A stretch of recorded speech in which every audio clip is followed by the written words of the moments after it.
तर प्रत्येक स्त्रीनं आपल्या आयुष्यामध्ये ज्यानं आपल्याला आतापर्यंत सपोर्ट केला, ज्याच्यामुळं आपले दिवस बदलले, ज्याच्यामुळं आपली जी परिस्थिती आहे ती पूर्ण बदलली, त्या माणसाला विसरू नये. कारण जे त्या माणसानं केलेलं असते त्या स्त्रीसाठी, ज्या बाईसाठी, ते त्यानं प्रेमामध्ये केलेलं असतं. त्यानं ते विश्वासामध्ये केलेलं असते, खूप विश्वास ठेवून केलेलं असते. त्यानं येडा नसतं विश्वास ठेवायला. जसं की आपण न्यूजमध्ये ऐकलं की मेरी कोम यांचा डिवोर्स झाला आहे आणि डिवोर्समध्ये त्याने असं क्लिअर मेन्शन केलेलं आहे की माझा नवरा काही कामाचा नाही. त्यानं फुटबॉल खेळत होताना लई मोठा होत नाही. लग्न जसं झालं तसं त्यानं फक्त आणि फक्त माझ्या पैशावर आहे. तर मेरी कोम यांनी थोडासा विचार करायला पाहिजे की आपण काय साध्यासुध्या बाई नाही. आपण खूप मोठ्या बॉक्सर आहोत आणि आपलं हे वागणं समाजावर काय परिणाम करतं याचा मेरी कोम यांनी विचार करायला पाहिजे होता.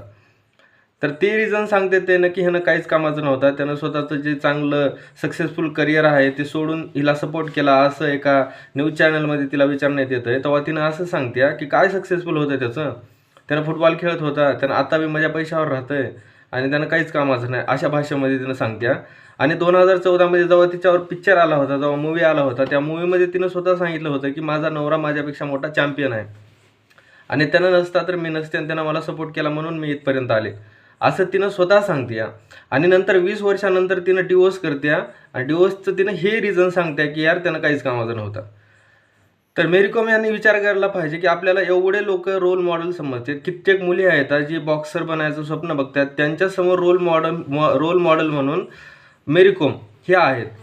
तर त्यांचं हे वागणं त्यांच्यावर किती परिणाम करतंय ते जाऊ द्या, ते परिणाम करणं सोडून द्या. पण ज्या ज्या नवऱ्यांना, ज्या पतींना, ज्या लोकांना आपल्या बायकोला काहीतरी शिकवायचं, मोठं काहीतरी करायचं, हे असं तुमच्या मेरी कोमसारख्या मोठ्या माणसाचं असं वागणं त्यांच्या विचारावर किती परिणाम करतंय. हे असं वागणं बघून त्यांना का शिकू द्यावं वाटेल त्यांच्या पत्नींना, का त्यांना शिकू द्यावं वाटेल त्यांच्या घरच्या माणसाला, ज्या लेडीजला.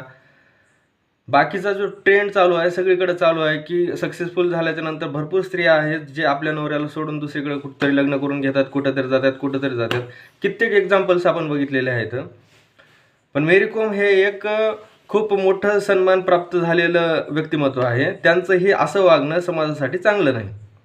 ते बिचारा नवरा त्यानं आता सध्या भाड्याच्या रूममध्ये राहिलं आहे. त्याचं पूर्णच्या पूर्ण करिअर तिनं फक्त आणि फक्त ह्याच्या भरोशावर त्यानं सोडून दिलं होतं आणि तिनं आता सगळं सोडून देऊन माझं काहीच कामाचं नव्हतं असं म्हणते. सगळ्यात महत्त्वाचं म्हणजे जे मूवी मेकर्स आहेत, ज्यानं बायोपिक तयार करणारे जे दिग्दर्शक आहेत, त्यांना थोडं तर वेट करा.